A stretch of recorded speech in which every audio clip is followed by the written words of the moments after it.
Estudo Bíblico, 2 Crônicas 23, verso 1, joiada. Quer dizer, o Senhor sabe. Foi chamado por Deus para promover uma revolução e depor a rainha pagã. Mereceu a confiança de vários líderes militares piedosos, capitães de 100, formado com Joás, um grupo de 7 restauradores do culto nacional, cujos nomes são interessantes. Azarias, ajudado do Senhor; Ismael, Deus ouve; Azarias, outro; Maazéias, obra do Senhor; e Elisafate, Deus da defesa ou Deus é juiz. Verso 2, tudo foi feito com sigilo, a rainha nada percebeu. Verso 3, congregação.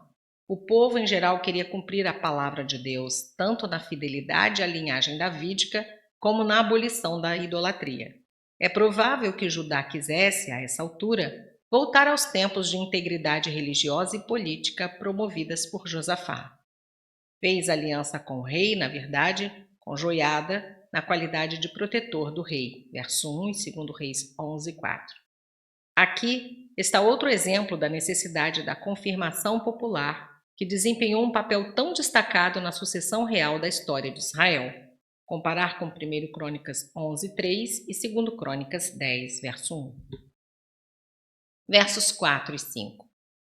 Joiada planejava como tomar o reino das mãos de Atalia, a rainha impiedosa.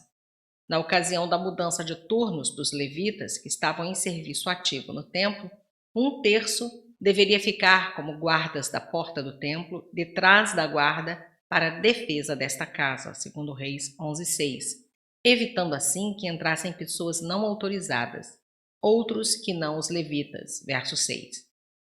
O 2/3 deveria ficar na casa do rei, no templo, verso 12. O outro terço restante deveria ficar à porta do fundamento, a porta de Sur, segundo Reis 11:6, uma porta do templo de localização incerta. Verso 6. Sacerdotes são santos.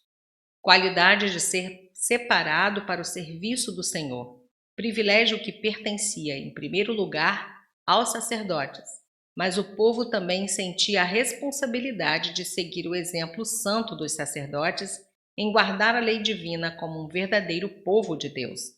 1 Pedro 1, versos 13 a 21 e 2, versos 9 e 10. Versos 7 a 9. Os 2 grupos de levitas que deixavam o serviço não foram despedidos, mas montaram guarda ao redor do rei, segundo Reis 11, 7, armados com as armas do templo, segundo Crônicas 23, 9.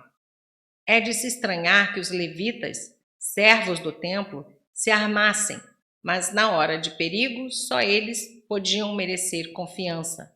Mais uma vez, a espada do Senhor e de Davi defenderiam o trono.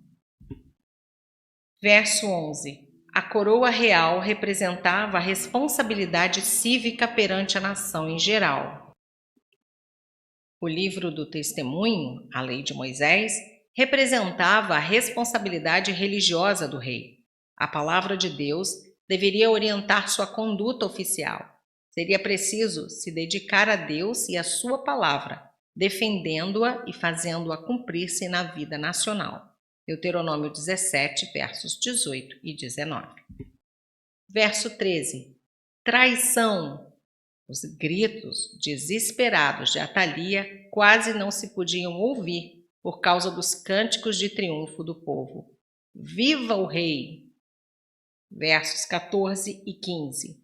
Parece que a rainha tivera liberdade de ação por alguns instantes para se conhecer quem eram seus aliados, identificando-se assim qualquer súdito que então seria eliminado do reino. Parece que ninguém se dispôs a segui-la.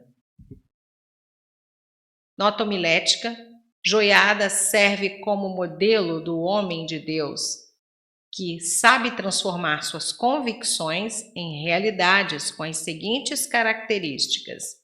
1. Era um homem de paciência. Capítulo 22, verso 12. 2. Era um homem de preparo, versos 1 a 8. 3. Era um homem resoluto, verso 14. E 4.